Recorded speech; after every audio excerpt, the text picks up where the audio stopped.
In a universe that almost is, just out of reach beyond the edge of reality, mysterious forces underlie the fabric of existence. Energematrice 6, the very energy of creation, serves as both the elixir of life and the arsenal of destruction for its human and not-so-human denizens. Crushing darkness, whose source they cannot fathom, grips the cosmos and its people. In anguish, they dream of the long-foretold Brightstar. Join us as we embark on an epic journey, exploring the universe of Energematrice 6.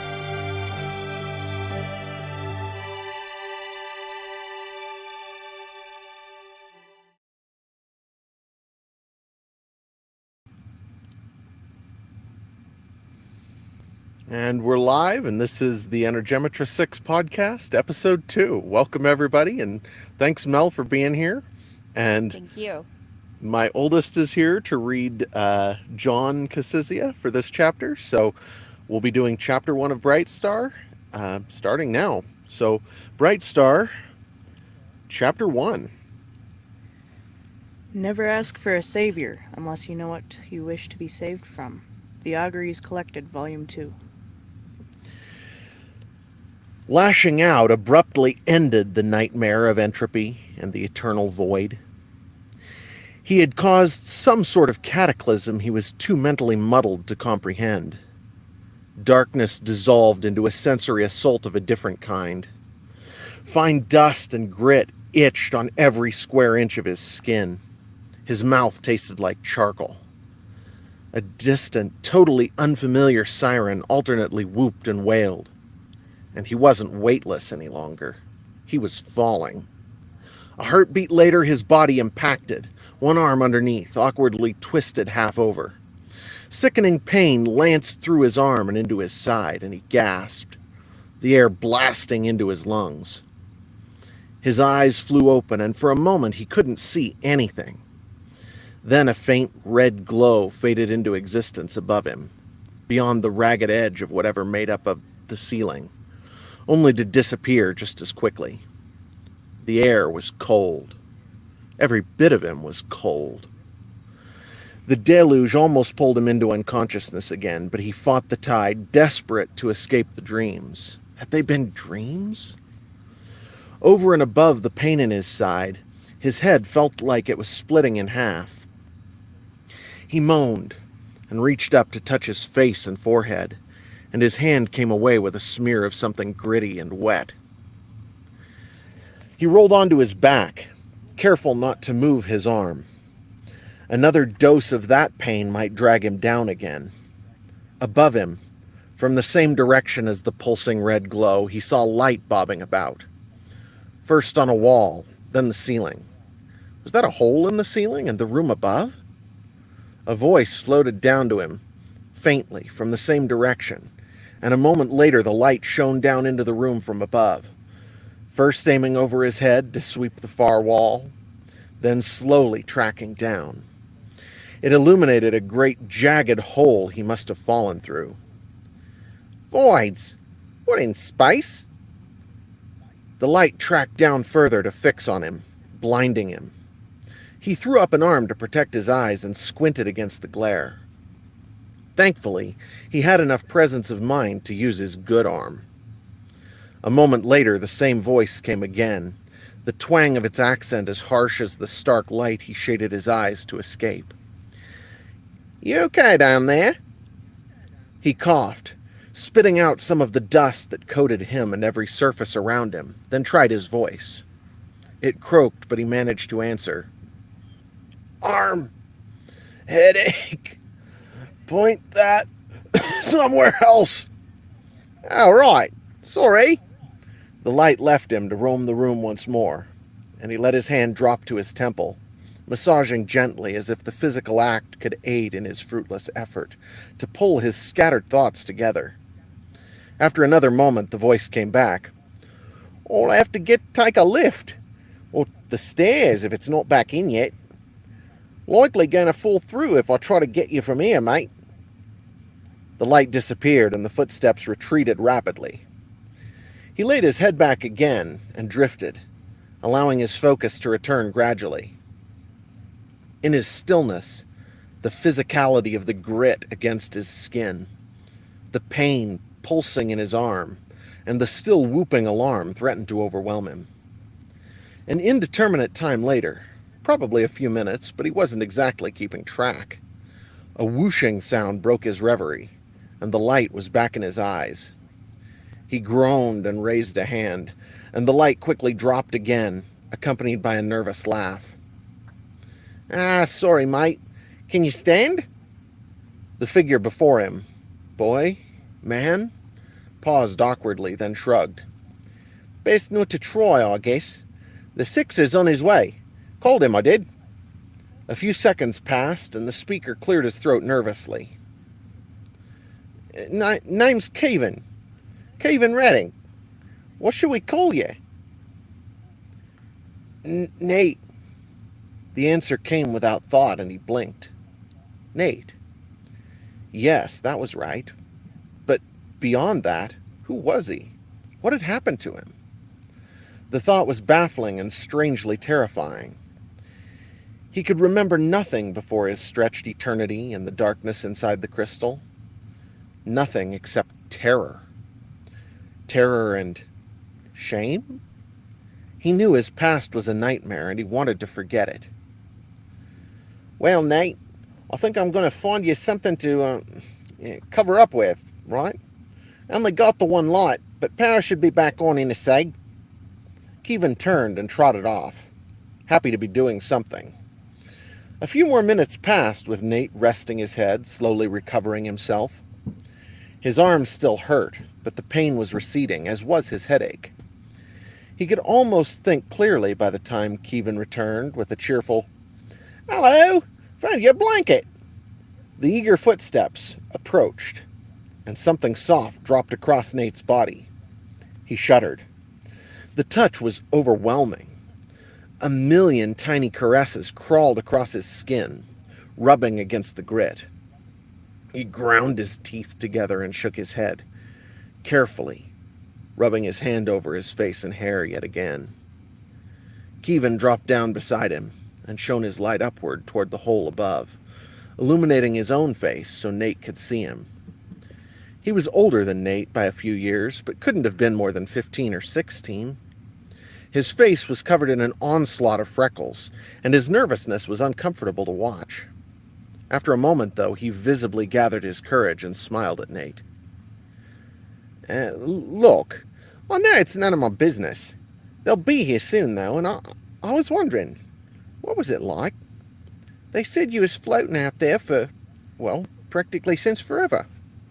What did it feel like?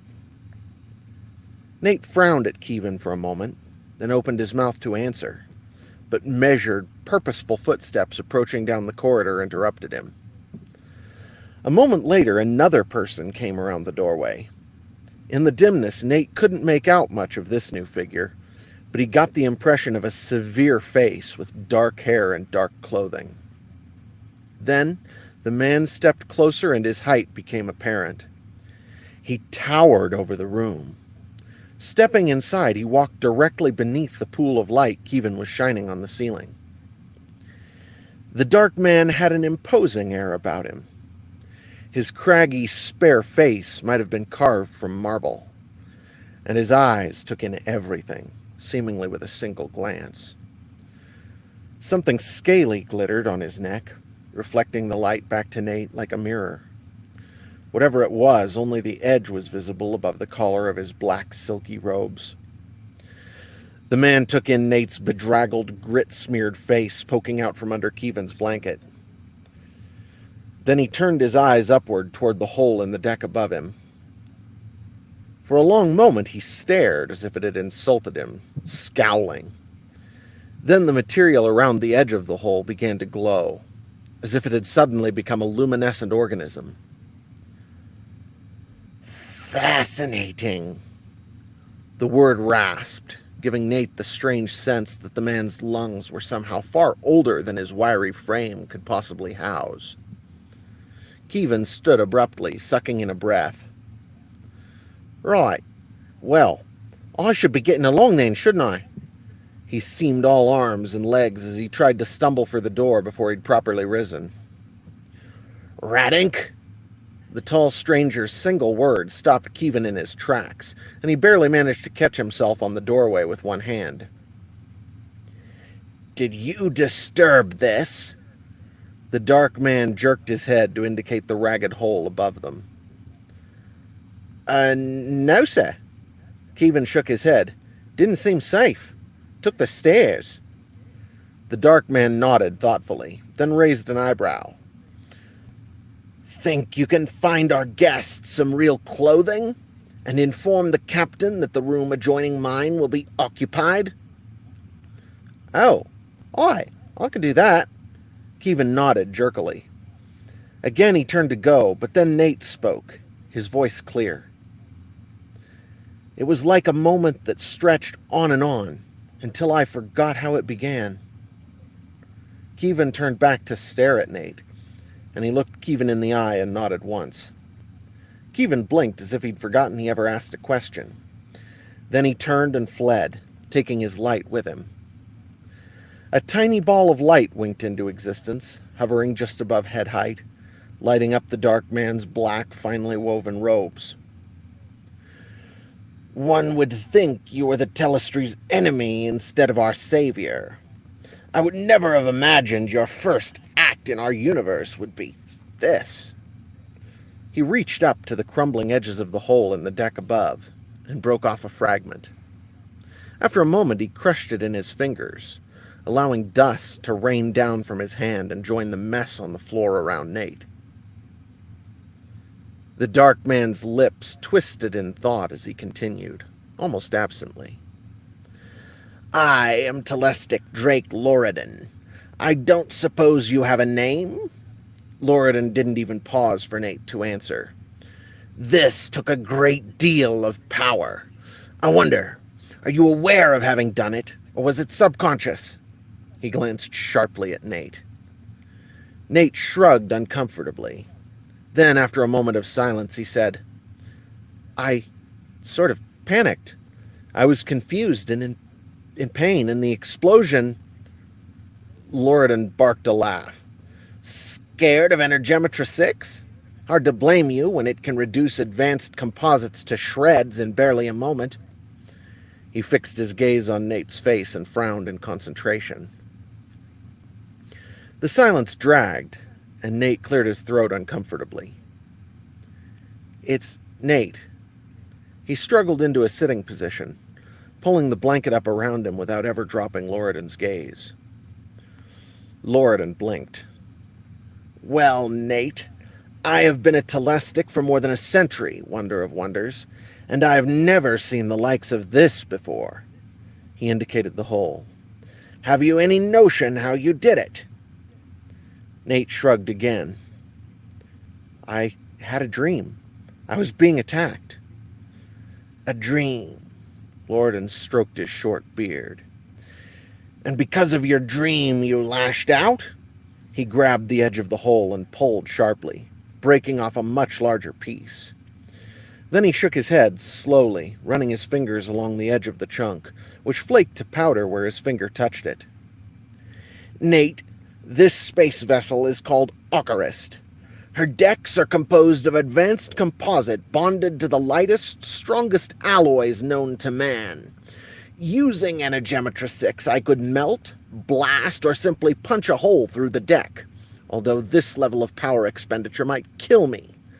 But in all my time as a practitioner of the fields, I have never encountered anything that could cause this effect. Ocarist's soul is hardly stronger than this deck, but it's like old wood, rotting away." Loredan stirred the powder in one palm with a fingertip, then shook his head as if he was having trouble processing what he was seeing. "About the time, we should assume at precisely the time that you say you lashed out, there was a rather violent surge of Energematrice6, specifically of the ionic hexapart. That surged through the body of the vessel. 2 ensigns were knocked unconscious, and the electrical systems may never be the same. The ionic surplus overcharged the safeties on both aft reactors. We're still dead in space. It was all I could do to damp it enough to avoid completely frying our computer systems. I dare say the situation has been brought mostly under control by now. But as you can see, the lights are no longer functional. He indicated a spot on the ceiling of the room above. I assume the ionic blast was severe enough to permanently damage the traces, probably for several dozen meters in all directions. Loridan paused for a moment, frowning in thought. Then he added, "You should have some sort of entropic shock. Countervailing your enthusiasm certainly cost me a few new white hairs, and I was neither confused nor out of control." He cocked his head. "Have you felt any weakness? Any pain?" Again, he didn't stop for Nate to answer, but instead just shook his head.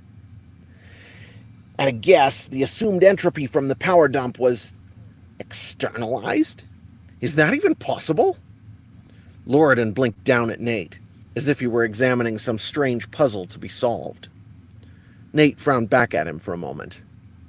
Talking with Loridan made him feel more like a piece of machinery than a living being. Nate shook his head slowly. What's a telestic?" Loridan barked another laugh, this time infected with genuine humor. "Voids, boy!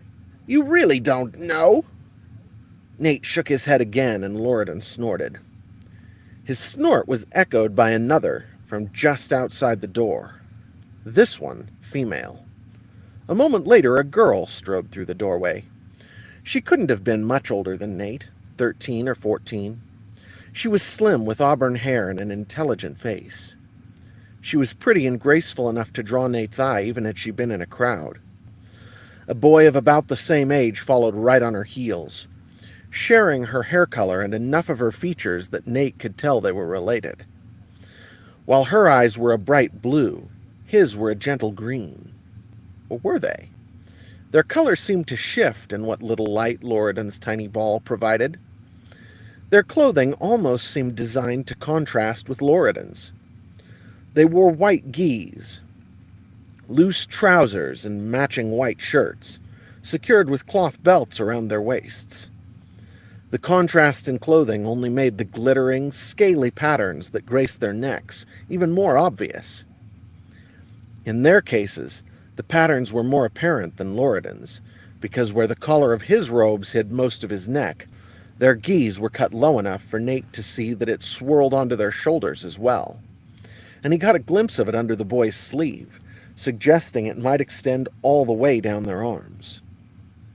The girl eyed Nate for a moment, then turned a cool gaze on Loridan. Did you even check to see if he hurt himself? She turned to Nate and raised her eyebrows. Nate half smiled at her. "Hurt my arm when I fell. Seems better now." He shrugged. The girl turned to the boy who stood at her right elbow and raised an eyebrow expectantly. John? John nodded and stepped forward, reaching out for Nate, who tentatively raised his injured arm. John gently grasped his wrist with one hand, running the other over Nate's arm. Immediately, Nate saw a green glow writhing up and down his arm, sinking into the flesh, then roiling back out, as if released from his pores, only to sink back in again as John's hand moved. John frowned in concentration, and wherever the green light touched, Nate felt his body tingle and itch. When he reached the spot where Nate had hurt himself, John paused momentarily, biting his lip, then shrugged. A moment later, the glow retreated, and John shook his head. "It looks to me like you broke it, but from what I see, it could have been weeks or months ago, not minutes. It's already fully healed." Rachel shot her brother a questioning look, but he shook his head. "Not my doing." The girl nodded, then stepped forward to hold out a hand to Nate, who took it with a smile. I'm Rachel Casisia. This is my brother, John. John nodded and glanced at Loridan, who had moved further along the edge of the hole in the deck above and was staring up at its ragged edge. He looked vaguely annoyed, as if his train of thought had been interrupted. Nate quirked a half smile for John, nodding his thanks. John nodded back, but didn't say anything further. Rachel patted her brother on the shoulder. He's got away with anima. She paused and smiled, but Nate must have looked confused, because after a moment she asked,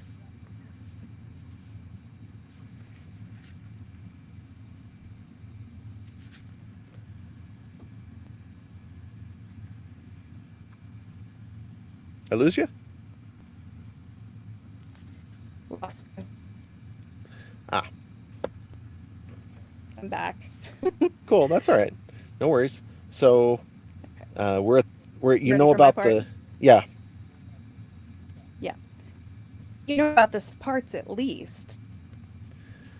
Nate just looked at her without speaking, and Loridan broke in, sounding impatient. Energematrice6 is the energy field that underlies everything and enables the natural world to exist. It is composed of 6 parts: nephilic, pyrrhic, geotic, anima, aqueous, and ionic. It's what built the universe. It's the energy that allowed you to float out here since the beginning of time. How do you not know this? Nate looked at Loridan incredulously. Everything was coming at him so fast he could hardly take it in. He barely knew his own name, much less anything about the strange power John had used on his arm. Nate had no idea how to answer, but he didn't have to. Rachel interrupted Nate's thoughts, eyeing Loridan doubtfully. The beginning of time? How could you know that? Loridan scowled. The Energematrice6 integrated in that crystal showed no sign of entropic entanglement. What else could that mean? Rachel shrugged, and one corner of her mouth turned up in a mocking grin. Neither did ours. We may not have been there since the beginning of time, but 1,000 years was long enough to get awfully bored of looking at unentropic E6. You found out the hard way you couldn't touch this stuff. I remember. Loridan's scowl deepened. Where did he come from, then? Did he just magically appear in the void as we came into sensor range?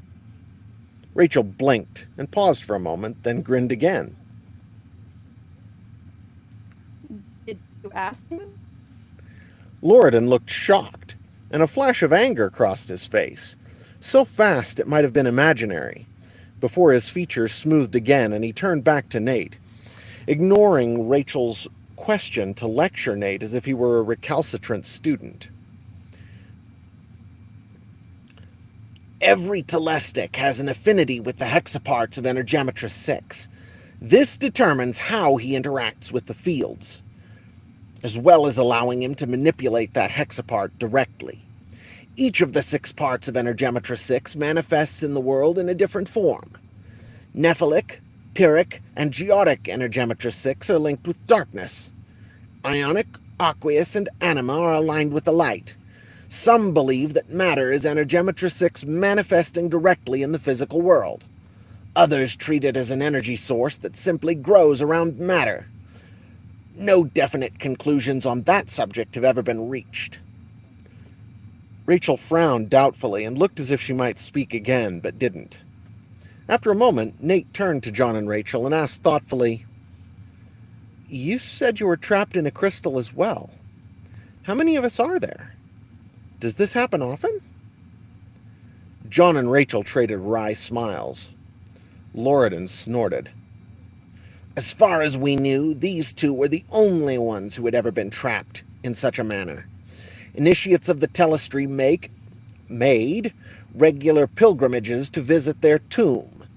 This trip was to be exactly that before, well, I dare say their release will cause quite a stir upon our return, even atop your own appearance, which will be quite enough excitement all by itself. Nate nodded. How did you get out? Rachel shook her head. We don't know. It definitely wasn't the first time somebody enclosed our crystal in their cargo hold and pressurized it. Dad even tried to take us out of the abyss a few times. He couldn't even figure out how the crystal was anchored in place, much less move it. She made a disgusted face. paused for a moment, then shook her head again. There was a difference in the fields, but Her voice trailed off. Loredan shook his head, cutting the discussion short. Energematrice 6 veils its mysteries. His eyes glinted, and he stepped toward the door. Now, Nate, we should get you to your room and be on our way. I presume engineering will have completed the repairs by now.